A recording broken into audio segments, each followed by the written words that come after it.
of anything. Just point right it down here. And it's we'll on. Just very point sharp it. right-handed U-turn. Oh. Basically, do a walking pace, turn the wheel all the way to the right, and back around in a U-turn.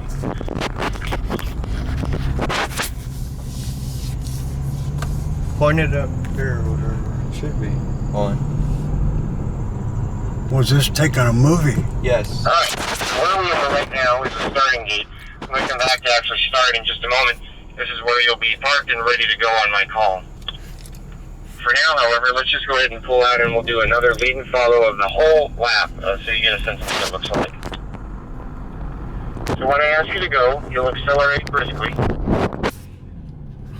And where I'm driving right now is where I'd suggest that you drive in terms of the physical placement of the car on the track when you were driving at a little higher speed than we are now.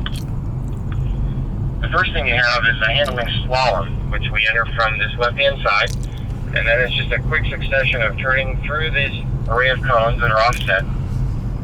Gives you a chance to get a sense of the balance and steering prowess of the cars. As you exit that slalom, we have a very long right-handed sweeping turn that frankly is taken at a fairly good pace. You might even find yourself accelerating out of that slalom. However, it does end in a very tight right-handed corner just here. I'm going to ask you, gentlemen there in the 335, to just wait for a moment. I'm going to pull through and I want to make a demonstration here of sort of a basic cornering technique. When I move away from this point, you'll all see, and when you come up here, you'll see it more clearly. There's a blue cone just to the left side of my vehicle. That blue cone signifies a reference point for turning into the corner. So just stay there for a moment, sir. As I turn into the corner, I go toward this yellow cone, which is the center point of the corner called an apex. I should be near that cone, and now I'm about halfway through this turn. If you look forward of my car, about 2.5 car lengths, there's another blue cone in front of me there. That's my reference for the exit of the corner. So again, you'll see this trajectory that I'm driving on is similar to the one I'd ask you to consider. And this is a fairly slow turn. You know, slow turns require the low speed of the car. So that's a basic cornering entry technique. You'll see blue cones around the track here for the reference of turning in, the center point of your corner, the yellow cones, and then a blue cone again for your exit reference. All right, come on and follow me, folks. We'll finish this lap.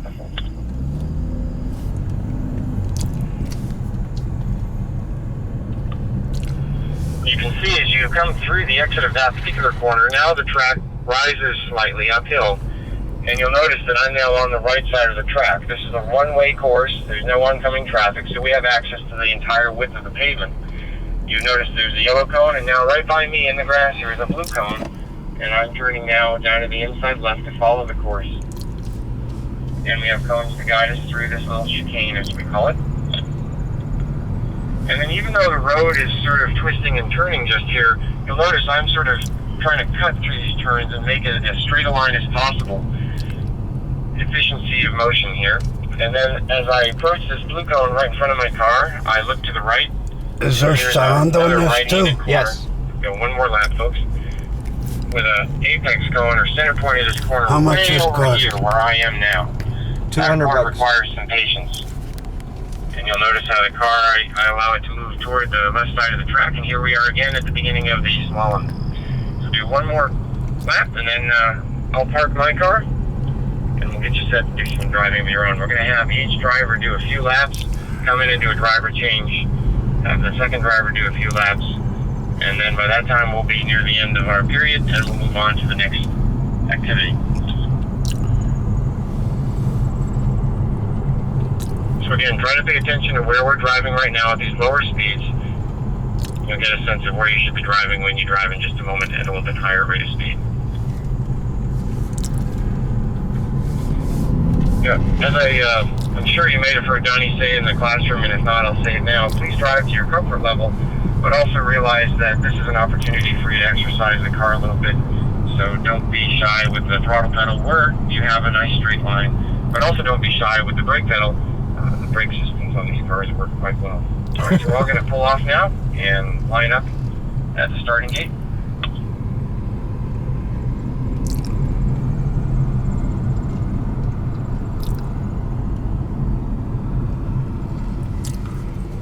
I am going to have you all on course at the same time. I'll try to space you out appropriately so you're not crowding one another.